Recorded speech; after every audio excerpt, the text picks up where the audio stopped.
dalam dialog hari ini.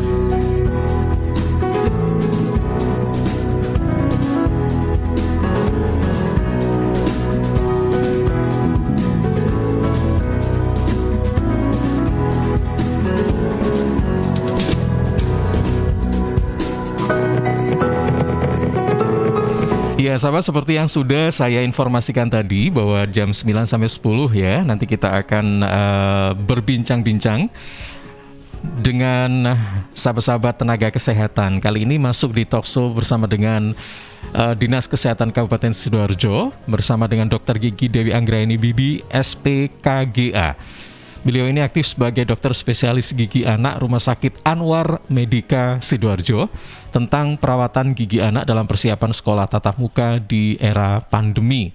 Nah, seperti apa? Kita langsung saja sapa. Assalamualaikum, selamat pagi Dokter Bibi. Selamat pagi, Mas. Apa kabar Dokter Bibi? Alhamdulillah sehat. Sehat, baik ya. Oke, baik. Nah, pagi ini kan kita bicara tentang perawatan gigi anak dalam persiapan sekolah tatap muka ya di era pandemi, meskipun tatap muka sudah dimulai kemarin sih sebenarnya di Sidoarjo ya. Tapi sebelum membahas itu, saya ingin tanya ini sebenarnya.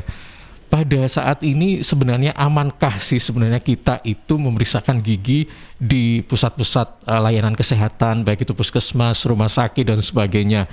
Kita tahu kan bahwa saat ini tren angka kasus COVID-19 sudah mulai menurun ya. Tapi tingkat safety atau keamanannya apakah memang saat ini sudah bisa dijamin, dengan kata lain bahwa masyarakat nggak usah perlu khawatir deh kalau ke rumah sakit misalnya untuk periksa gigi dan sebagainya, itu memang bisa dikatakan masih cukup aman, atau mungkin ada aturan-aturan atau regulasi yang lain? Monggo silakan disampaikan seperti apa ini Dokter Bibi. Ya, selamat pagi semuanya sahabat Suara Sidoarjo. Juga ini ya, Anwar Medika ya, sahabat Anwar Medika mungkin mudah-mudahan juga pada melihat ya, mendengarkan. Jadi gini Mas Dian, untuk perawatan gigi ya, terutama pada saat pandemi ini, ya memang beberapa waktu yang lalu kan ada himbauan nih dari PP ya, PDGI. Di sana memang kita tidak boleh mungkin praktek dulu atau mengurangi jumlah jam praktek atau pasien itu dibatasin begitu ya. Tapi memang pada saat ini sudah banyak juga menurun ya, sudah angka menurun, terus banyak juga klinik atau rumah sakit layanan kesehatan yang sudah menerapkan SOP yang sudah ditetapkan ya, maksudnya dengan ruangan yang sudah memenuhi syarat untuk perawatan gigi ya. Nah, jadi saya rasa mungkin takut itu pasti ya, pasien itu takut. Jangankan pasiennya, dokternya juga perawat, tapi kita waspada gitu ya. Takut boleh, tapi ketakutan nggak boleh gitu kan. Kita tetap waspada. Kalau itu memang harus dirawat gitu ya. Ya kita bagaimanapun ya kita siap untuk merawat pasien gitu dengan semua atau SOP yang sudah ditetapkan tadi kita jalankan, seperti ruangannya, kemudian sterilisasinya, alat-alatnya, dan pembatasan mungkin jumlah pasien, ada appointment misalnya jam sekian nanti pasien yang datang, jadi diatur gitu kan Mas ya, jadi biar nggak berkerumun ya, berkerumun gitu kan. Nah kebetulan di Anwar Medika itu untuk ruangan sudah memenuhi syarat semua. Kemudian ruang tunggunya juga di Anwar itu luas. Saya inilah apresiasi yang baik gitu ya untuk Anwar Medika, karena tempat tunggunya, ruang tunggunya itu sangat luas dan ventilasinya bagus. Jadi udah memenuhi syarat kalau di sana gitu. Jadi masyarakat mungkin nggak perlu terlalu takut ya memeriksakan gigi anaknya, tapi tetap waspada, tetap prokes dan lain sebagainya gitu. Oke, tapi jadi ya, pastinya ini kalau misalnya ada sakit ya nggak perlu, misalnya kan gitu. Kalau saya sedang demam atau apa, ya mungkin ditunda dulu. Sekarang telemedicine kan juga sudah mulai berkembang ya. Tapi mungkin juga dilihat dulu penyakitnya ya, dokter ya. Kalau misalnya memang itu memerlukan tindakan ya, mungkin nanti bisa. Tapi kalau hanya sekedar sakit yang bisa diberikan obat penyeri anti nyeri ya biasanya ya. Misalnya bisa konsultasi by WA atau dengan dokternya. Sekarang dokter-dokter saya rasa sudah akhirnya membagikan ya kayak nomornya, misalnya nomor HP, karena ingin membantu pasien juga seperti itu. Kalau yang pasien-pasien mungkin sudah tetap ya ke kita, pasien keluarga lah istilahnya gitu ya. Nah, akhirnya memberikan nomor, ya sudah nanti kalau ada keluhan ya seperti pasien-pasien saya untuk perawatan kawat misalnya kawat gigi ini kan pada takut juga nih mau ke dokter kan ya oke, akhirnya kita ada keluhan kan. Nah kalau misalnya mereka sampai kawatnya misalnya sampai nusuk gitu ya, saya kesakitan dok. Nah ini kan sesuatu yang urgent yang harus segera kita lakukan tindakan ya. Ya harus kontrol mau tidak mau harus kontrol dan mengikuti SOP ketika di masa pandemi seperti ini. Tapi kan sebelumnya ya, dokter, juga ya? kita screening pasien, misalnya suhu tubuh, kemudian cek saturasi oksigen, misalnya seperti itu. Terus kita wawancara dulu kan, apakah ada masalah misalnya sebelumnya flu dan sebagainya gitu. Apa ada kontak erat dengan prosedur sebelumnya itu banyak banget yang kita tanya pasien gitu Mas. Baik, nah ini harus kita ketahui karena kan memang saat ini meskipun angka atau kasus dari COVID-19 ini sudah menurun, tetapi bagaimanapun juga kita harus berupaya untuk menghindari agar ini tidak semakin menular, semakin mewabah ya harus dibentengi atau dibatasi dengan aturan-aturan regulasi SOP yang sudah ditetapkan gitu ya dokter ya. Baik. Nah, saya ingin tahu nih ya. Oke, saya ingin tahu juga nih sebenarnya latar belakang apa sih? Apakah memang saat ini ada beberapa ini karena kan kita batasi kerucutkan gigi anak nih ya. Betul. Di saat pada menjelang atau saat ini sudah melakukan pembelajaran tatap muka PTM, apakah memang saat ini angka untuk memeriksakan gigi putra-putri atau anak-anak Sidoarjo ini sudah mulai menurun atau mungkin tidak hanya dialami oleh putra-putri di Sidoarjo saja tapi mungkin hampir semua ya, dalam arti tingkat kesehatan giginya sudah mulai jarang diperhatikan gitu dokter ya, atau seperti apa mungkin bisa disebutkan ini? Ya karena memang itu tadi Mas, pandemi ini jadi kan orang tua khawatir dan itu banyak sekali gitu ya yang masuk juga ke saya chat. Kebetulan saya juga dokter telemedicine ya. Ya jadi banyak pasien yang orang tua yang khawatir kalau ada ke dokter gigi, tapi gigi anaknya juga sudah mulai banyak masalah seperti itu kan. Nah, jadinya akhirnya ya kita berikan jadwal misalnya. Oke, tetap ke dokter tidak masalah, kita berikan jadwal. Nah, tapi gimana dokter misalnya ini anak saya sudah nggak tahan sakitnya, ya mau tidak mau harus kita rawat seperti itu ya, apalagi itu darurat gitu ya. Dan saya sering memberikan info ke orang tua bahwa kesehatan gigi anak itu penting, jadi perhatikan selama pandemi ini, jangan sampai dengan sekolah daring misalnya anak-anak kurang diperhatikan atau tidak terkontrol makanannya misalnya gitu. Karena ternyata dari pengalaman saya selama pandemi ini, dari pasien yang sebelum pandemi itu aktif ya kontrol ya untuk memeriksakan giginya, mungkin sudah ada beberapa gigi yang bermasalah. Kemudian karena pandemi orang tua ketakutan, ini anak saya takut nanti tertular COVID dan ketakutannya itu terlalu tinggi gitu kan, kecemasannya. Akhirnya ya sudah Bu, nggak apa-apa, nggak kontrol misalnya gitu ya. Kita juga memahami ini gitu. Akhirnya datanglah kemudian dengan kondisi yang sudah parah di 1,5 tahun ya, 1 tahun atau 1,5 tahun kita kan punya medical record. Dulu catatannya seperti ini pasiennya, kok sekarang sudah seperti ini. Apa Bu? Iya dok, emang sikat giginya kurang saya perhatikan. Lalu makanannya juga. Nah ini terjadi bukan hanya pada pasien saya, pasien teman-teman saya juga sering kita sharing. Iya pasienku juga. Nah jadi tingkat kejadian atau tingkat terjadinya karies gigi anak ini saat pandemi meningkat. Yang memang dari hasil Riskesdas ya, riset kesehatan dasar itu tahun 2018 itu kasus karies gigi anak itu sudah tinggi ya, bahkan 97% ya, 93% anak-anak itu udah karies gitu. Nah, yang saya pahami dan saya baca seperti itu. Kemudian sekarang kok semakin meningkat, wah ini bisa-bisa lebih tinggi lagi seperti itu.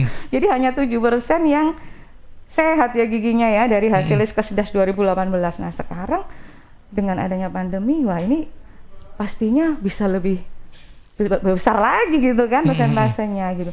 Jadi ini yang saya prihatinkan juga gitu ya. Mudah-mudahan ini kita waspadai bersama itu, dan nanti juga mungkin saya juga ingin titip pesan sebetulnya nanti waktu anak-anak sekolah tatap muka mungkin ada peraturan-peraturan dari pihak sekolah nanti Mas ya, harus ada aturan mungkin harus sudah cuci tangan, harus pakai masker, 5M lah ya istilahnya ya, 5M, pakai masker, jaga jarak, kemudian hindari kerumunan, mungkin terus ada 5M. Mungkin bisa ditambahi itu mungkin ya, menjaga kesehatan gigi dan mulut, jangan sampai nggak sikat gigi misalnya. Ini harus lebih diperhatikan lagi seperti itu, dan harus merawat gigi-giginya yang sudah karies. Mungkin sebelum sekolah, saya rasa itu yang harus lebih diperhatikan. Gitu. Sebenarnya apa memang mayoritas karies gigi saja, atau mungkin ada temuan-temuan lain selain karies gigi, dokter, betul. selama ini?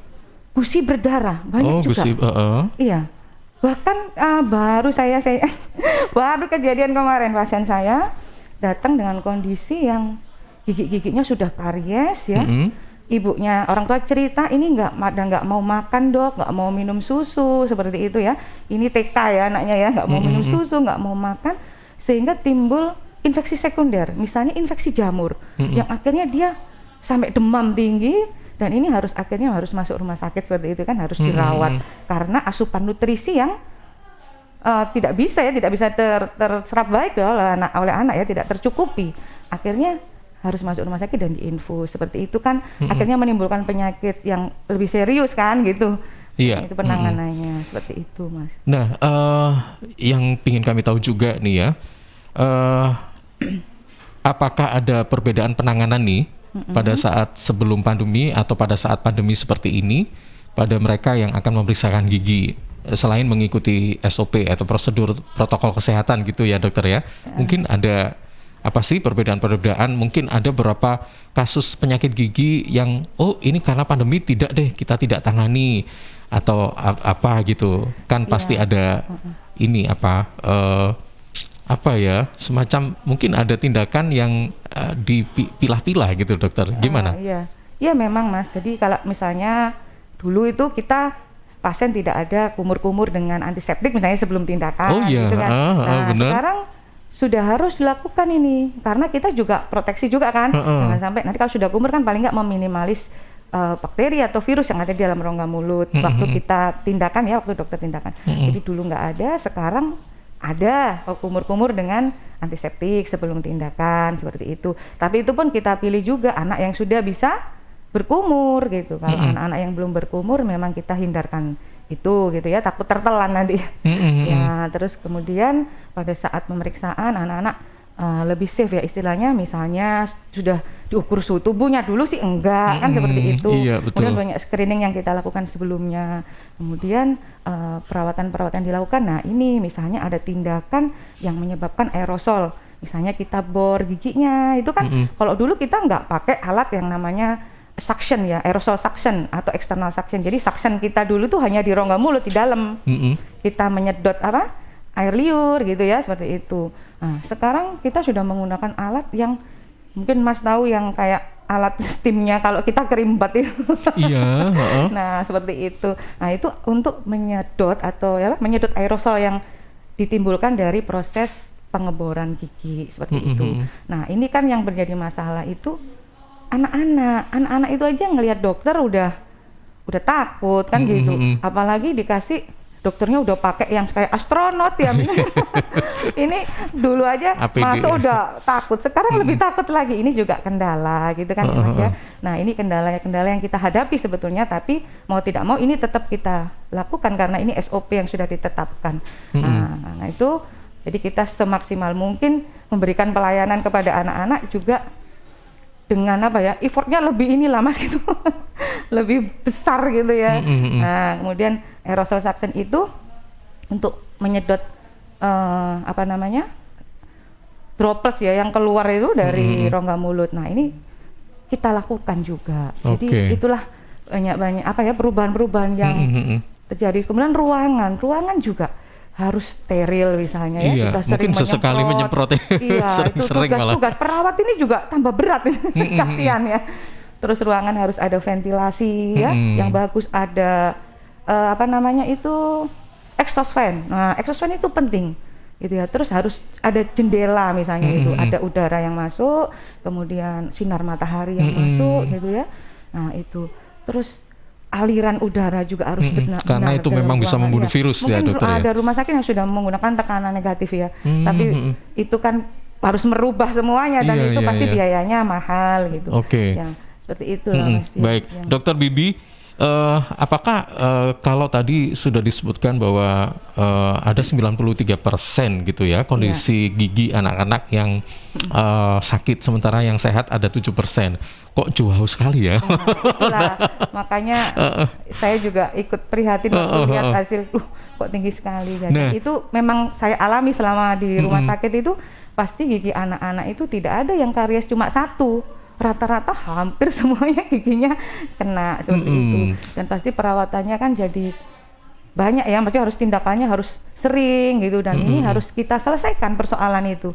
Kita tidak boleh kan tidak menyelesaikan persoalan, harus kita selesaikan sampai tuntas dan anak ini kembali bisa rongga mulutnya sudah bisa berfungsi dengan baik kembali seperti itu. Oke, nah ini apakah bisa dikatakan kita terlambat begitu ya memberikan sosialisasi sebelumnya pada mereka sehingga terdapat angka yang cukup mencolok perbandingannya gitu ya? Atau mungkin atau mungkin ada faktor lain dalam hal ini, mungkin bukan sosialisasinya, tetapi mungkin tenaga kesehatan juga sudah sering menyosialisasikan itu, tapi mungkin karena faktor human error ya, jadi pasien itu sendiri yang memang dalam kenyataannya juga kan kita juga gak bisa ngelarang ya Bu ya, karena Anak-anak pasti mereka ini juga jarang periksa karena masa pandemi dan sebagainya kayak gitu. Sebelum pandemi aja sudah tinggi kan? Nah inilah. Nah kali ini gimana ini Dokter Bibi, perawatan pada saat pandemi ini apa sih sebenarnya yang harus dilakukan oleh anak-anak ini sendiri? Kemudian orang tua harus memantau dalam hal apa untuk ini? Sebetulnya perawatan gigi anak preventif itu kan jauh lebih penting Baik, ya daripada hasil kuratif baik, ya. gitu. Jadi jangan sampai nanti udah dilakukan tindakan atau kuratif ya untuk perawatan. Jadi preventifnya dulu lebih penting. Jadi sebetulnya dari dulu juga sama gitu kan, kita harus sikat gigi seperti sebelum pandemi. Nah setelah pandemi ini memang harus lebih ya gitu ya, lebih dilakukan lagi maksimal mungkin, dan lebih ini istilahnya itu tertib gitu ya, lebih tertib, dan orang tua sini lebih memperhatikan gitu. Nah seperti itu. Jadi orang tua ini kan jadi role model ya Mas ya. Jadi kalau misalnya orang tuanya juga kebersihan gigi dan mulutnya juga terjaga, anak-anak pasti kan insya Allah mengikuti orang tuanya gitu. Jadi itu saya rasa memang saat pandemi ini harus ditingkatkan lebih baik lagi kebersihan mulutnya, seperti sikat giginya, kemudian makanannya, dietnya ya, kontrol makanannya itu penting sekali. Jadi jangan sampai nanti anak-anak ini tidak terkontrol, akhirnya timbullah karies yang terus berlanjut. Jadi dari satu gigi itu kan bisa berlanjut ke gigi-gigi yang lain gitu ya istilahnya itu, karena memang sangat cepat sekali proses karies ini pada gigi anak-anak. Jadi sebenarnya yang saya tahu itu ada beberapa aturan ya bagaimana kita harus menjaga kesehatan gigi, yaitu menyikat gigi pada pagi hari setelah sarapan ya, kemudian menyikat gigi pada malam hari sebelum tidur. Apakah ini masih tetap diberlakukan pada saat pandemi atau mungkin ditambah lagi? Karena kan kita pakai masker, otomatis mungkin kita itu akhirnya diam lama, akhirnya timbul bau mulut dan sebagainya. Nah, mungkin ada tips apa ya gitu loh dokter yang jadi, bisa di-share pada kita ini? Betul, pakai masker ini kadang kan kalau, makanya kenapa ini perawatan apa sih yang dilakukan sebelum sekolah ini? Karena di sekolah itu kita pakai masker terus. Kalau kita gigi mulut atau mulut kita yang nggak fresh, kan kita juga membau dari apa yang keluar dari mulut kita, dan di dalam rongga itu banyak sekali bakteri, bahkan virus corona itu juga banyak sekali kalau yang sedang terinfeksi ya. Nah itu di rongga mulut juga banyak gitu ya, di saliva, dan nah itu makanya oleh karenanya kita memang harus tetap sikatan itu ya paling nggak memang minimal 2 kali sehari dengan pasta gigi berfluorid ya, itu untuk mencegah karies kan. Nah kalau misalnya yang obat kumur misalnya boleh saja gitu ya, yang sudah bisa berkumur mungkin 6 tahun ke atas gitu, boleh gitu selama dia bisa berkumur dan tidak tertelan. Tapi itu pun harus konsultasi ya dengan dokter ya, obat kumur apa yang seharusnya digunakan untuk anak saya misalnya begitu, karena ada kasus-kasus tertentu yang memang tidak boleh menggunakan obat kumur ini gitu kan, harus harus yang ini misalnya gitu. Jadi harus dikonsultasikan gitu. Oke, baik. Ini sangat penting sekali. Jadi memang tidak ada perubahan ya, meskipun masa sebelum pandemi atau setelah pandemi atau sedang pandemi, itu memang kebiasaan menyikat gigi setelah sarapan atau sebelum tidur. Ini harus tetap dilakukan dan kalau bisa mungkin tadi ditambah dengan sering-sering kumur gitu ya dokter ya. Kumur, gitu. Karena ini juga ya ini tadi dalam situasi di mana kita harus selalu memakai masker dan sebagainya, ini sering mudah ya menimbulkan bau mulut dan sebagainya begitu. Nah, Dokter Bibi, nanti sebelum kita lanjutkan ya obrolan kita pagi hari ini, sahabat Suara Sidoarjo yang ingin bertanya silakan ya. Anda bisa mengajukan beberapa pertanyaan. Ini sudah banyak yang sudah muncul pertanyaannya. Silakan di 0811-309-1009 untuk WA atau di 0318961514. Kami segera kembali.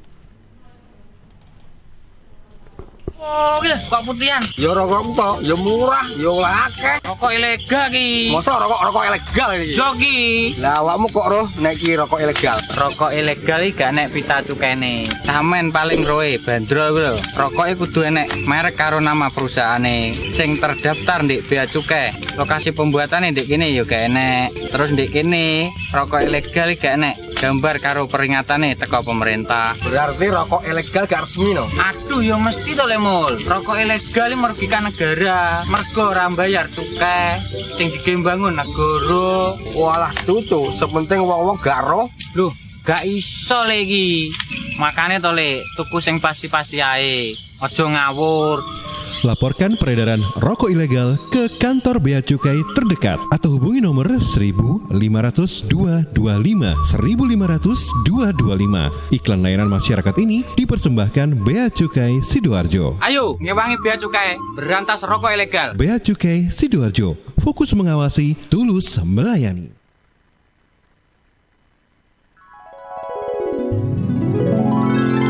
Suatu hari di dalam tubuh yang sudah divaksinasi, vaksin bekerja dalam tubuh menimbulkan kekebalan melawan COVID-19. Lapor komandan, tubuh ini baru saja dimasuki vaksin dan kini mengalami beberapa reaksi seperti pusing, demam, dan mengantuk. Apakah ini berbahaya, komandan? Tenang, tubuh ini baik-baik saja. Justru pasukan kita akan semakin kuat untuk melawan virus dan... Sudah, biar saya saja yang menjelaskan, komandan. Ya, reaksi setelah vaksinasi merupakan hal yang wajar terjadi. Umumnya hanya gejala ringan seperti nyeri, bengkak, dan kemerahan di tempat suntikan, pusing, atau demam. Nah, kalau sudah di rumah dan terjadi reaksi, tetap tenang, hubungi nomor kontak yang ada di kartu vaksinasi. Ayo, vaksinasi COVID-19 sekarang juga. Dipersembahkan oleh Kementerian Kesehatan Republik Indonesia. Arek-arek iku rame lapo sih? Mulakno, nek dikandani wong tuwek dirungokno, nek durung siap duwe anak, gak usah rabi. Anake loro, pilek, watuk, ono seseke. Loh, bahaya iku. Ngomong dorong, budalo nang bidan. Hati-hati dan waspada ya. Demam, batuk, dan susah nafas bisa jadi itu tanda-tanda pneumonia atau infeksi paru-paru. Penyebabnya bisa virus, bakteri, atau jamur. Mudah menular lewat droplet saat batuk atau bersin. Tapi, ini bisa dicegah dengan pemberian imunisasi PCV pada bayi dan anak. Imunisasi PCV selain mencegah pneumonia, juga bisa mencegah radang selaput otak atau meningitis dan radang telinga tengah atau otitis media. Imunisasi PCV diberikan pertama pada bayi usia 2 bulan, dilanjutkan pada usia 3 bulan, dan dosis ketiga saat anak usia 12 bulan. Imunisasi PCV bisa didapat di posyandu, bidan, puskesmas, rumah sakit, klinik kesehatan, praktek dokter mandiri, dan layanan kesehatan lain yang menyediakan imunisasi. Lapo guyu-guyu dewe. Putune wis sehat, Cak. Wis diimunisasi PCV pisan. Seneng aku. Gak pengen ngeramut bayi maneh ta? Ayo tak gaweno. Iklan layanan masyarakat ini persembahan Dinas Kesehatan Kabupaten Sidoarjo. Suara Sidoarjo, lembaga penyiaran publik lokal pemerintah Kabupaten Sidoarjo. Ya, sahabat, masih bersama dengan Dokter Bibi, ya, dokter spesialis gigi anak Rumah Sakit Anwar Medika Sidoarjo. Pagi hari ini kita menyoal tentang perawatan gigi anak dalam persiapan sekolah tatap muka di era pandemi. Dokter Bibi, ini ada yang sudah bergabung by phone ya. Coba langsung kita sapa. Assalamualaikum, selamat pagi. Waalaikumsalam, selamat pagi. Oke, dengan siapa di mana ini, Ibu, Mbak? Dengan Rahma. Oke, di mana? Di Candi. Ibu Rahma di Candi. Silakan Ibu, nanyakan apa? Ini agak beda sama topik, tapi sama-sama tentang anak. Jadi saya menanyakan bagaimana perawatan gigi untuk anak bayi. Kebetulan anak saya usianya 9 bulan, tapi giginya sudah 4, Dok. Kemudian sudah makan juga, sudah empasi. Nah, apakah ini perlu atau paling tidak gosok gigi atau dibersihkan atau bagaimana sih untuk perawatan anak bayi itu aja sih, Mas Dianta. Oke, baik. Terima kasih Ibu Rahma. Saya kurang dengar. Terima kasih. Oke, terima kasih. Baik. Nah, jadi Ibu Rahma yang ada di Candi ini menanyakan, beliau ini seorang ibu punya bayi berusia 9 bulan. Giginya sudah tumbuh 4 gitu. Nah, apakah pertanyaannya apakah memang untuk bayi yang sudah bergigi 4 atau mungkin 2 atau berapa gitu ya, perlu giginya dirawat? Nah, kalau memang perlu, caranya seperti apa? Oh iya. Ya, selamat pagi Bu Rahma ya. Ya, terima kasih atas pertanyaannya Ibu. Semoga sehat selalu. Jadi gini, umur 9 bulan memang udah mulai tumbuh gigi-gigi seri ya untuk bayi. Nah, ini memang perlu diperhatikan meskipun itu masih gigi susu yang baru tumbuh, karena apalagi misalnya minumnya susu susu formula seperti itu. Jadi kita harus perhatikan, pembersihannya juga harus dibersihkan. Sama seperti gigi kita dewasa ya, tetap dibersihkan. Misalnya untuk anak-anak kalau tidak bisa menggunakan sikat karena masih bayi ya, bisa menggunakan kasa, misalnya kasa yang dioles sedikit dengan pasta gigi berfluoride khusus untuk anak-anak. Jadi pasta gigi itu tetap harus yang berfluoride ya, karena itu untuk mencegah karies. Apalagi gigi yang sudah tumbuh seperti itu sangat rentan nanti terkena karies seperti itu. Jadi dibersihkan pelan-pelan, tetap habis menyusu misalnya dibersihkan. Mau dia nyusunya ASI atau formula, sama tetap harus dibersihkan dengan kasa setiap habis menyusu. Dibersihkan, kemudian dibilas dengan kasa yang diberi air hangat sedikit. Gitu, seperti itu. Jadi itu harus rutin, dan ini memang perlu ketelatenan. Banyak sekali pasien saya kasusnya gigi-giginya anak-anak ya, misalnya bayi itu sudah pada rusak. Banyak sekali. Dan ini sebenarnya sehari berapa kali sih Bu? Kayak treatmentnya ini harus dilakukan berapa kali? Setiap dia selesai menyusu harus dibersihkan. Gitu. Bahkan bukan hanya gigi ya, mungkin lidah itu juga. Jadi seluruh yang ada di rongga mulut harus dibersihkan. Misalnya langit-langit seperti itu. Itu karena juga untuk bayi itu rawan sekali untuk terkena infeksi jamur seperti itu. Ya, itu sih Ibu Rahma tadi. Jadi tetap menggunakan pasta gigi berfluoride, tapi konsistennya sedikit saja, misalnya selapis tipis saja. Tipis gitu. ya Bu ya? Tipis saja, digosok pelan, halus, kemudian dibilas lagi. Itu. Jadi memang harus perlu ketelatenan kalau bayi, jangan sampai nanti akhirnya sudah keropos semua giginya ya, sudah gigis lah istilahnya gitu. Iya, betul. Pada saat anak ini masih 2 tahun misalnya.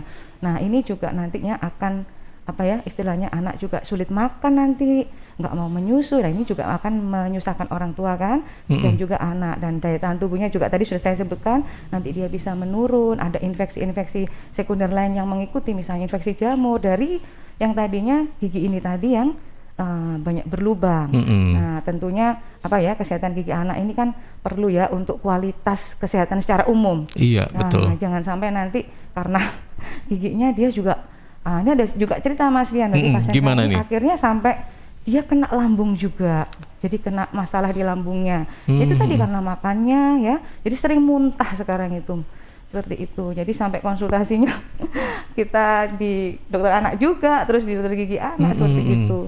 Jadi gigi ini sangat berperan penting karena apa? Karena ketika kita punya putra-putri yang sakit ya, misalnya sakit berkaitan dengan lambung, syaratnya ini harus makan. Nah, berhubung karena makan ini harus pakai gigi untuk mengunyah, kemudian giginya sakit, akhirnya jadi nggak makan. Lambungnya jadi makin parah gitu ya misal. Gigi itu gerbang pertama untuk menjaga kesehatan secara keseluruhan. Nah, ini yang orang tua harus memahami dan harus sudah sudah harus mengerti ini, dan saya rasa sudah orang tua sekarang juga sudah pintar-pintar kan Mas gitu. Iya, gerbang utama nih rongga mulut ini. Baik. Untuk pertanyaan dari Ibu Rahma tadi, apakah ini juga berlaku bagi anak-anak yang usia misalnya di bawah 2 tahun ini Bu ya? Misalnya interval dari 9 bulan sampai 2 tahun, itu apakah memang juga dalam hal ini juga harus terus menyikat gigi ya? Kalau misalnya nggak bisa, orang tua pun harus yang harus berperan aktif. Harus mendampingi memang gitu. Jadi kita itu membuat mengajarkan sikat gigi ke anak itu yang penting caranya benar seperti itu, agar nanti efektif kan begitu. Cara benar. Nah, sekarang di YouTube itu sudah banyak sekali cara menyikat tutorial gigi ya. benar. Termasuk dari IDGAI Jatim ya, Ikatan Dokter Gigi Anak Indonesia itu sudah membuat video gitu ya. Bisa dibuka di YouTube cara menyikat gigi yang benar. Nah, di situ ada lagu-lagunya, dan ini kan membuat anak menjadi senang. Jangan sampai kita itu membuat anak itu apa ya, dia justru tidak suka disuruh sikat gigi karena dipaksa. Seperti itu. Jadi buat suasana yang menyenangkan seperti itu ya. Buat suasana yang enjoy seperti itu. Jadi jangan dipaksa misalnya gitu. Harus sikat gigi, nanti gigimu begini. Jadi malah ditakut-takutin. Nanti dibawa ke dokter gigi, disuntik. Nah, ini yang nggak boleh. Jadi kita nggak boleh edukasi sampai, ini harus edukasinya nyampe ke mereka dengan persuasif ya kepada anak-anak. Harus yang ya sesuai dengan apa? Usia anak-anak, sesuai dengan cara penerimaan anak-anak kepada apa yang sudah kita berikan ya kepada anak misalnya. Ya itu tadi. Jadi jangan sampai anak-anak itu timbul justru rasa takut. Akhirnya dia nggak mau justru gosok gigi itu. Gitu. Dan ini mungkin yang banyak ibu-ibu muda mungkin ya, yang pasien saya itu nggak telaten seperti itu. Dokter. Jadi lucu-lucu sih pasien-pasien itu kan. Tapi kita juga harus memberikan masukan yang baik untuk mereka bahwa harus telaten, harus sabar, karena memang ini untuk kebaikan bersama gitu kan, untuk anak juga. Dan perlu kita sosialisasikan juga bahwa merawat gigi sejak dini ini juga akan berpengaruh sampai tua kan dokter ya? Betul. Iya kan? Iya. Ini masih usia 40, giginya udah rontok. Iya kan? Jadi, usianya 40 loh. Tapi udah tanggal berapa, 5 atau 4 kayak gitu-gitu kan. Mungkin bisa dari kecil pola pemeliharaannya yang keliru. Kan? Jadi suatu kebiasaan yang ini akan teringat terus pada anak itu gitu, bahwa dari kecil itu aku sudah terlatih misalnya gosok giginya gitu ya. Mamaku sudah selalu mengajarkan hal-hal yang baik dengan sabar, dengan baik, dengan menyenangkan.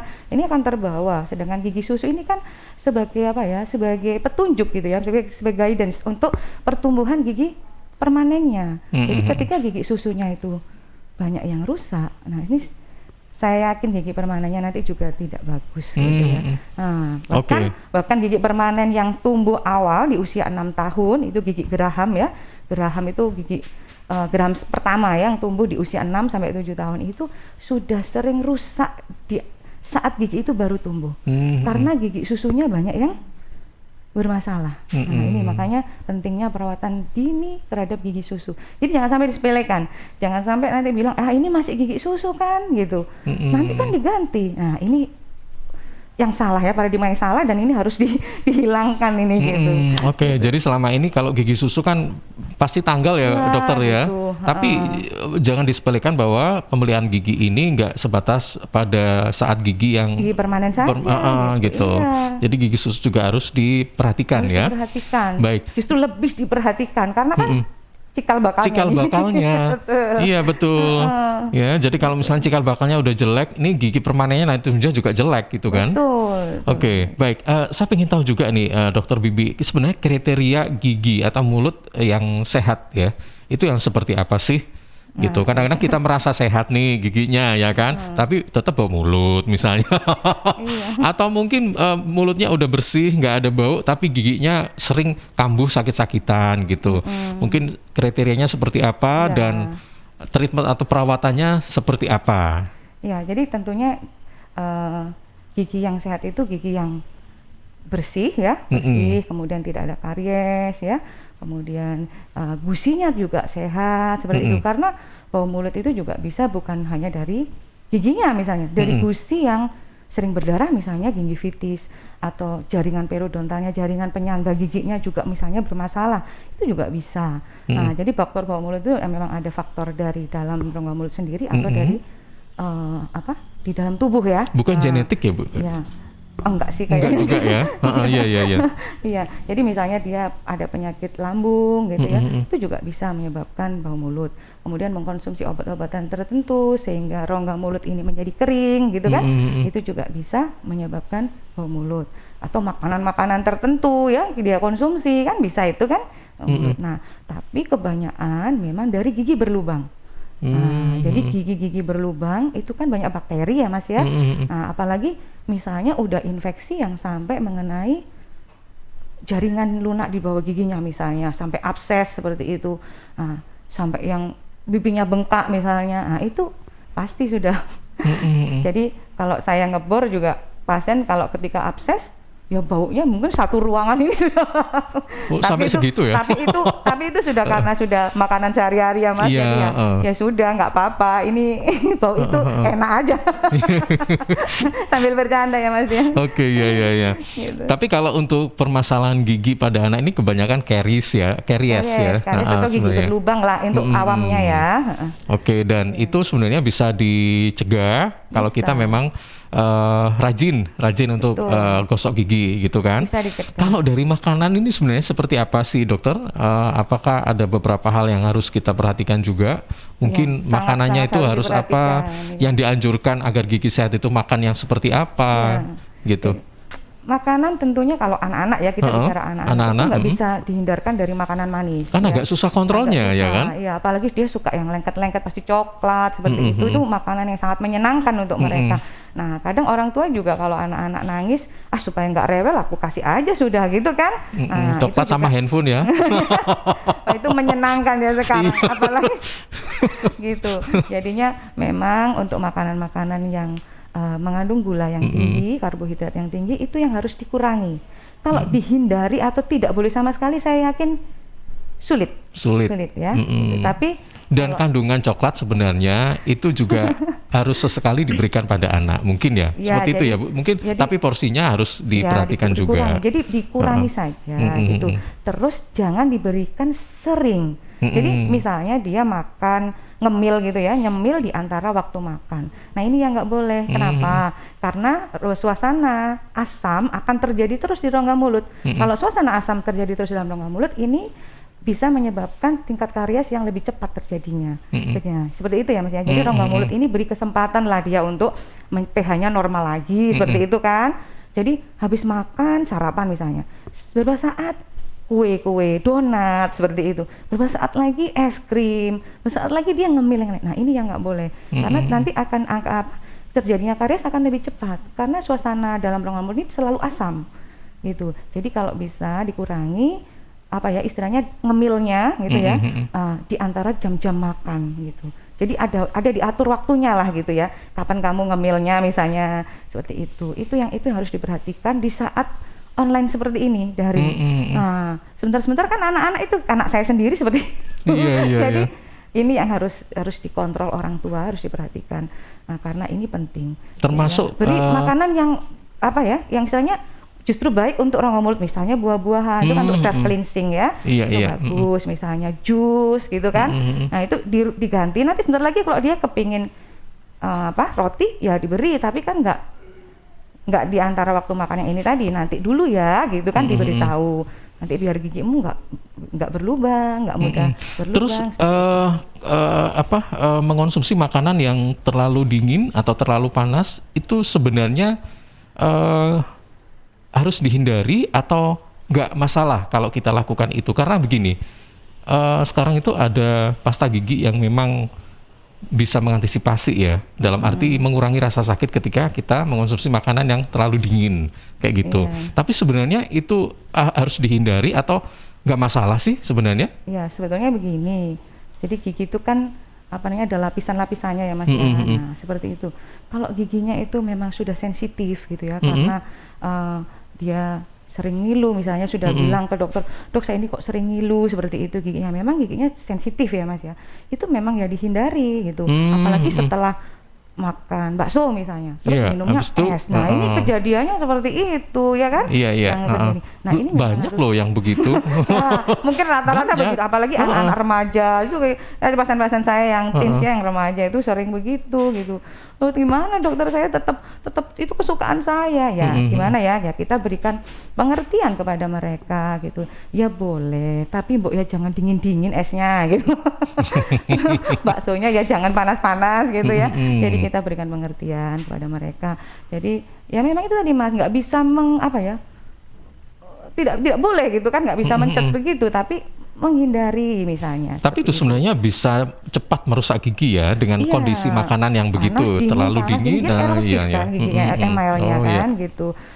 Jadi apalagi kalau giginya sudah sensitif ya lebih sensitif. Kalau giginya sudah ada yang berlubang ya langsung sakit gitu kan. Iya, betul. Ya bisa sampai giginya berlubang itu kan cepat sekali karena sudah mendekati ruang saraf misalnya lubangnya gitu. Seperti itu. Oke, baik. Ya. Dokter Bibi, nanti kita lanjutkan kembali ya sebelum kita membuka kembali pertanyaan karena memang tadi ada yang masuk by phone ya. Ini ada beberapa pertanyaan yang sudah masuk tapi setelah beberapa spot berikut ini. Suara Sidoarjo, lembaga penyiaran publik lokal pemerintah Kabupaten Sidoarjo. Ya, sahabat, seiring bertambahnya usia, tubuh mulai bersifat asam atau asid sehingga mudah terserang penyakit. Karena itu segera perbaiki pola makan dan perbanyak asupan alkaline seperti mengonsumsi sayur, buah, dan Cheers Alkaline Power. Cheers Alkaline, air minum kesehatan dengan pH tinggi 8,5 yang setara dengan sayur dan buah serta punya 6 manfaat, yakni meningkatkan metabolisme dan daya tahan tubuh terhadap virus, menjadi antioksidan alami pencegah kanker, menjaga kekuatan tulang dan gigi, membantu penyerapan mineral lebih efektif, membantu hati dan ginjal membuang racun dari tubuh, serta mencegah sakit MAH. Info lengkap Cheers hubungi Sutrisno 0821 4225 6646 0821 4225 6646. Cheers Healthy Drinking Water. CHEERS Cheers CHEERS Cheers CHEERS Cheers air minum yang terbaik. Cheers in the house. Cheers air ber-pH tinggi. Cheers dapat membantu netralkan pH tubuh. Cheers mengandung antioksidan alami. Cheers air minum terbaik untuk keluarga. Air minum sehat keluarga. Cheers air minum dengan pH tinggi. Cara pesannya mudah, petugasnya ramah. Gratis ongkos kirim. Hey, Cheers in the house. Untuk pemesanan via WhatsApp di nomor 087777243377. Gratis ongkos kirim. Cheers in the house. Untuk wilayah Sidoarjo dan sekitarnya bisa menghubungi Depo Candi di 0821 4225 6646 0821 4225 6646. Victory. Yeay, turret musuh hancur. Menang lagi. 1 match lagi lah. Haha. Le, kamu tuh tahun depan masuk SMA. Masa main terus? Kapan belajarnya? Iya, Mak, sebentar lagi. Mumpung stay at home nih. Loh, justru kalau stay at home harus tetap rajin belajar dong. Bosen mah belajar gitu-gitu aja. Kalau mau lihat buku lain atau coba-coba latihan soal, harus beli lagi. Nih, coba ya. Mana-mana smartphone kamu. Buka Indium Study di browser. Dengan 10.000 aja, kamu dapat mengakses buku pelajaran, tryout, dan video tutorial menggunakan laptop maupun smartphone. Lengkap dari tingkat SD, SMP, sampai SMA. Oh iya bener mah. Kayak harga bakso aja ya. Pas buat aku untuk persiapan masuk SMA tahun depan. Perlu banyakin latihan soal nih. Nah, pinter. Belajar yang rajin ya. Wujudkan bersama IndiHome. News, Talk, and Music Hits. Suara Sidoarjo. Your multi-platform radio.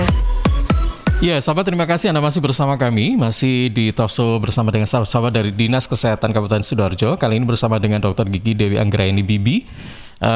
Beliau aktif sebagai dokter spesialis gigi anak Rumah Sakit Anwar Medika Sidoarjo tentang perawatan gigi anak dalam persiapan sekolah tatap muka di era pandemi. Baik, Dr. Bibi, ini ada beberapa pertanyaan yang bisa langsung direspon ya nanti ya. Baik, pertanyaan pertama melalui Instagram @vero menanyakan, Dok, bagaimana ya cara mengatasi gigi yang gigis pada anak? Apakah harus dicabut? Dan jika tidak, adakah perawatan khusus? Silakan. Ya, jadi terima kasih atas pertanyaannya. Jadi begini, tadi tidak disebutkan ya usia anak ya Mas Dian ya. Ya, tidak disebutkan. Jadi kalau saya pikir sih gigis pada anak-anak itu hampir sering terjadi. Nah, tentunya ini kalau anak itu tadi usianya misalnya sudah memenuhi syarat untuk pencabutan gigi yang gigis itu tadi, dan misalnya ke dokter ya, tentunya ini membutuhkan profesional ya yang melihat gitu ya. Kalau misalnya dia sudah waktunya tanggal memang dicabut, ya memang harus dilakukan oleh dokter gigi pencabutan gigi yang gigis tadi. Tapi kalau misalnya pada usia-usia yang belum saatnya dilakukan pencabutan pada gigi-gigis yang susu ya, gigi susu ya ini ya, misalnya yang sering gigis tuh gigi susu, nah itu ya kita rawat, dilakukan perawatan, dan ini sering sekali termasuk saya lakukan. kayak yang di pakai tambal-tambal itu ya, pakai apa sih? Jadi bahkan ada perawatan saluran akar. Jadi rata-rata gigi gigis pada anak-anak itu sudah sampai dalam infeksinya, sudah sampai ke ruang saraf seperti itu, sampai dia mungkin Mas bisa lihat Mas Dian pernah lihat sampai bibirnya misalnya bengkak, sampai pipinya bengkak. Nah, kalau sudah seperti itu kita selalu melakukan ya perawatan akar. Dan ini butuh kerjasama ya antara dokter, kemudian orang tua dan pasien. Kalau semuanya oke ya kita lakukan perawatan.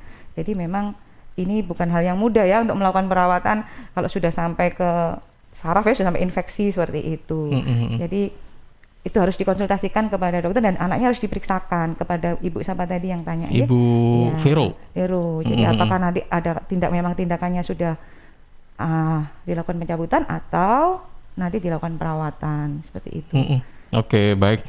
Kemudian yang kedua, ini dari @farah melalui Twitter ya. Tadi pertanyaannya disampaikan di Twitter. Dok, di usia berapa ya anak sudah boleh melakukan pembersihan karang gigi dan berapa lama jangka waktu yang dibutuhkan? Ya, biasanya pembersihan memang karang gigi. Anak-anak itu sebenarnya jarang ya kalau karang gigi, kalau anak-anak itu jarang terjadi. Cuman kalau sudah remaja mungkin sudah mulai ada karang giginya. Ada karang giginya. Justru kalau masih anak itu 6 bulan sekali kalau bisa itu diperiksakan ke dokter gigi anak ya. Diperiksakan anak-anak itu dilihat. Oh, justru yang penting itu preventif. Misalnya kalau giginya baik-baik saja, nggak ada yang ya mungkin ada lubang 1-2 yang harus ditempel. Nah itu yang penting adalah dioleskan floor misalnya untuk preventifnya supaya untuk mencegah gigi berlubang ya. Jadi topical aplikasi floor itu juga penting.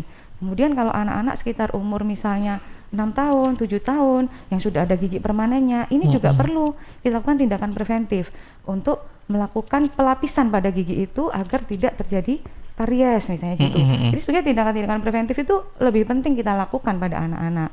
Nah, kalau karang gigi misalnya memang anak-anak itu sudah ada karang giginya ya kita bersihkan, nggak apa-apa kita lakukan gitu ya. Tapi memang saya jarang kalau kasus anak-anak itu banyak karang gigi, hampir kalau stent masih ada, kadang-kadang ada. Tapi kalau karang itu anak-anak ambil plak yang banyak memang. Plak itu mungkin kalau apa yang bedanya dimaksud karang sama plak itu apa ya? Iya, kalau plak itu kan pertama plak Mas ya, jadi sisa makanan itu pada nempel kan ke gigi, akhirnya menjadi tumpukan-tumpukan dan akhirnya menjadi plak itu tadi.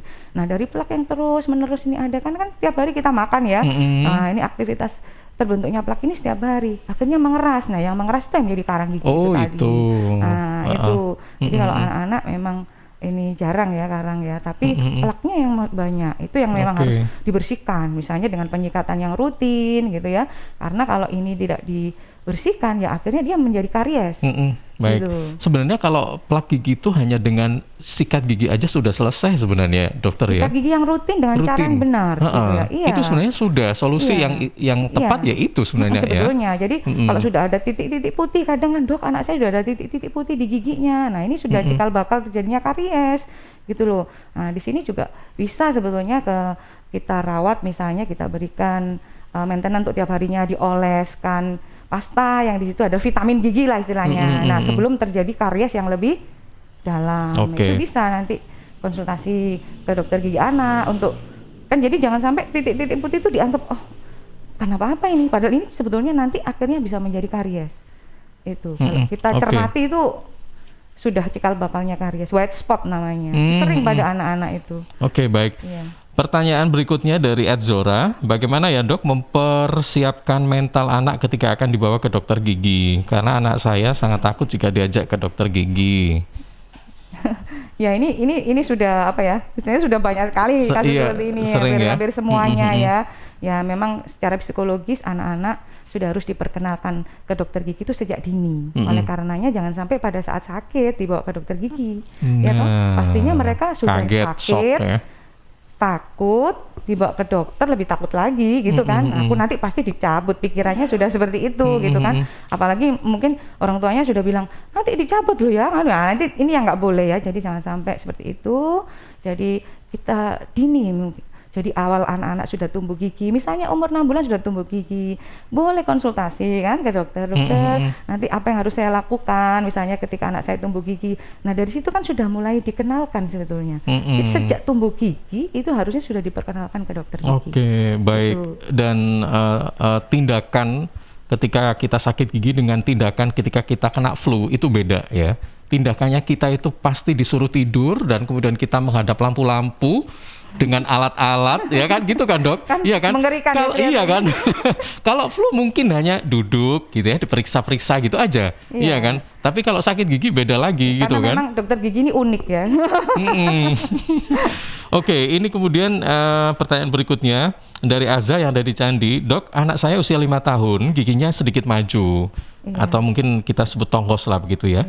Bagaimana ya dok merawat gigi anak yang maju karena belum cukup usia jika dibehel?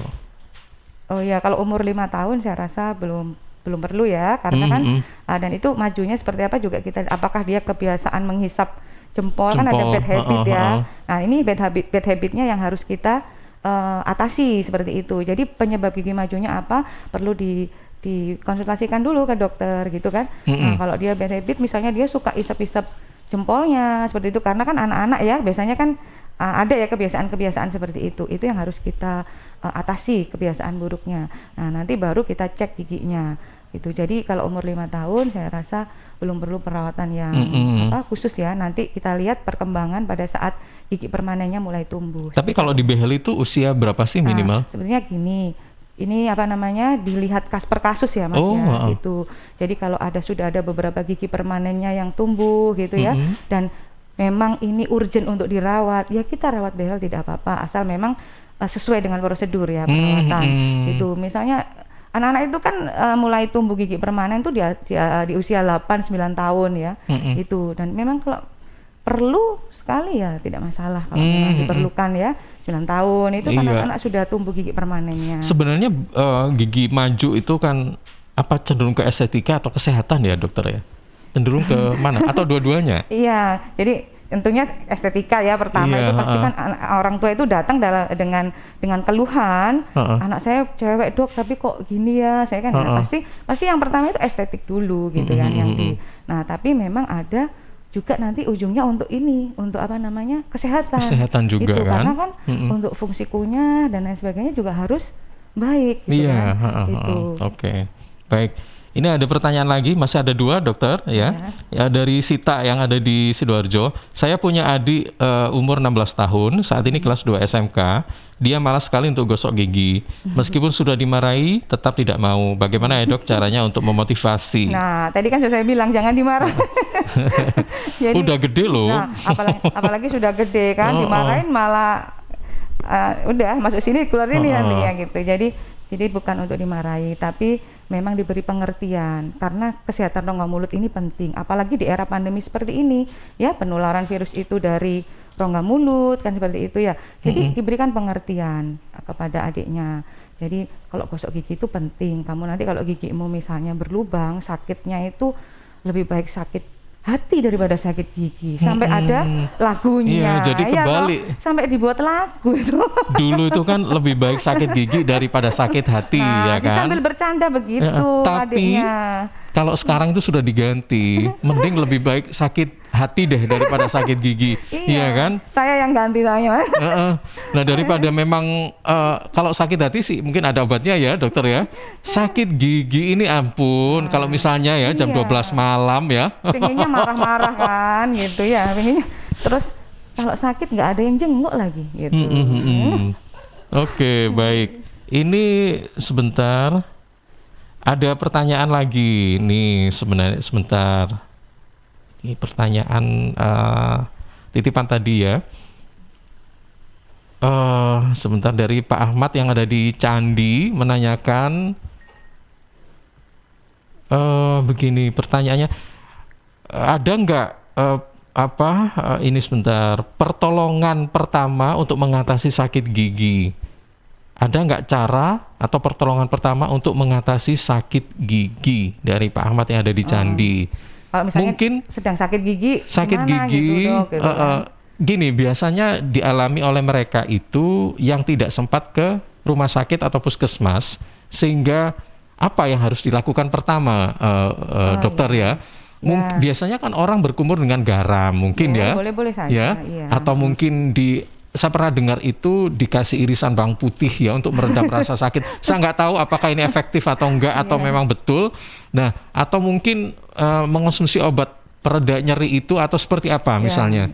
Jadi kalau misalnya sakit ya, misalnya sedang sakit dan itu nggak tertahankan dan belum berkesempatan untuk ke dokter, ya boleh minum obat anti nyeri yang disediakan di rumah. Kan banyak juga obat-obat yang bisa dibeli bebas ya, obat nyeri di apotik, boleh diminum. Misalnya ataupun gigi anak misalnya sakit, ya boleh misalnya paracetamol seperti itu diberikan, atau ibuprofen pada saat anak itu sakit gigi dan juga misalnya demam seperti itu. Boleh sesuai dengan takaran yang sudah ada di petunjuknya ya, boleh. Nah, tapi gini, kalau bisa segera gitu ya ke dokter gigi, harus dianalisa apa ini penyebab dari sakit giginya gitu kan. Kalau itu gigi berlubang ya segera. Jadi untuk pertolongan pertama boleh-boleh saja menggunakan obat anti nyeri seperti itu, tapi tidak boleh digunakan terus-menerus kan, seperti itu Mas. Karena ada dampaknya ya, karena ada dokter dampaknya, ya. Dan itu tidak boleh memang. Kita sebagai dokter juga harus menyelesaikan faktor penyebabnya apa nih gitu kan. Kalau bisa obati di giginya gitu kan. Kalau giginya berlubang, infeksi, kita selesaikan infeksinya di giginya itu. Nah, obat ini hanya untuk apa istilahnya ya, support aja ya gitu loh, penunjang. Tapi kalau aja. yang tadi berkumur dengan air garam itu memang nggak ada pernah dengar masalah ya? air garam itu ya nggak Oh, apa-apa, iya, nggak boleh-boleh apa-apa saja gitu loh. Kalau dia tahan asin ya nggak apa-apa, nggak ada masalah. Tapi memang efeknya juga antiseptik juga kan garam itu, nggak ada masalah. Oke, baik. Ini pertanyaan sudah kita jawab semuanya. Yang terakhir ini sebagai saran atau mungkin juga sebagai closing statementnya, Dr. Bibi, silakan. Ya, jadi perawatan gigi anak itu sejak dini sangat penting.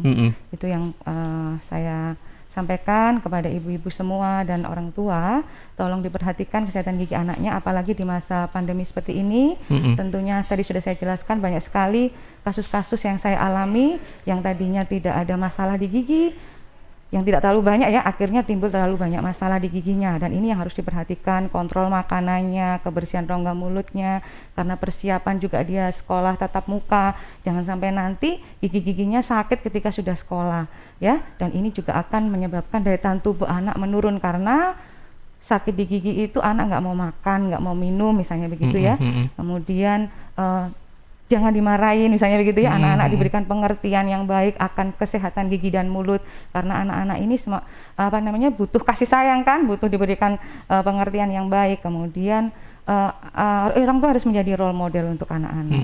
Apa yang anak-anak suka berikan. Kalau sikat giginya suka yang seperti main ada karakter yang dia suka, berikan agar anak-anak suka. Begitu juga masker sekarang ya, masker banyak bermacam-macam, berikan kepada anak-anak agar anak-anak tetap mau protokol kesehatan seperti itu pada saat pandemi seperti ini. Baik, makanannya juga. Satu lagi nih Bu, saya ingin tahu juga terkait dengan progres apa yang ada di Rumah Sakit Anwar Medika Sidoarjo nih ya, terkait dengan perawatan gigi. Mungkin bisa disounding seperti apa untuk saat ini? Mungkin ada layanan-layanan yang bisa kami ketahui seperti apa sih? Silakan pelayanan Ibu. Gigi ya. Pelayanan gigi di Rumah Sakit Anwar Medika sudah ada beberapa spesialis, yaitu spesialis bedah mulut, kemudian spesialis konservasi gigi, dan spesialis gigi anak saya sendiri. Kemudian ada juga gigi umum ya, gigi umumnya juga ada. Jadi di Anwar Medika sudah alhamdulillah beberapa spesialis sudah ada, dan kami siap melayani masyarakat Sidoarjo untuk yang membutuhkan kami ya untuk merawat, baik itu pasien-pasien BPJS, kemudian pasien-pasien asuransi, pasien-pasien umum, kami siap melayani. Itu daily atau jam-jam tertentu gitu? Ada beberapa jadwal, Mas. Tapi Hmm, setiap hari seperti saya, gigi anak dan konservasi gigi itu setiap hari ada. Jadi Senin sampai Sabtu. Untuk bedah mulut hari Selasa sama Kamis. Untuk gigi umum setiap hari ada ya, Mbak Ira. Setiap hari termasuk minggu ya? Oh, Senin sampai Sabtu saja. Senin sampai Sabtu. Oke, Senin sampai Iya, Sabtu ya. Minggu istirahat dokternya. Oke. Baik, Dokter Bibi terima kasih. Sama-sama. Juga Mbak Eka. Mbak Eka ya, terima kasih sudah menyempatkan untuk datang ke studio dan memberikan informasi secara detail mengenai perawatan gigi anak ya pada saat pandemi seperti saat ini. Dan ini mudah-mudahan juga diikuti oleh sahabat-sahabat Suara Sidoarjo bahwa merawat gigi itu memang sangat penting dan mulai sejak dini gitu ya, dokter ya, sejak dini, dan jangan ragu-ragu untuk memeriksakan gigi secara berkala, ya kan? Untuk mencegah yang serius ya, penyakit yang serius. Oke. Dan ini sekali lagi, saya juga berterima kasih pada sahabat Suara Sidoarjo yang tadi sempat berkontribusi memberikan pertanyaan ya. Terima kasih sekali lagi. Baik, Ibu Bibi, Mbak Eka, terima kasih. Wassalamualaikum warahmatullahi wabarakatuh. Waalaikumsalam warahmatullahi wabarakatuh.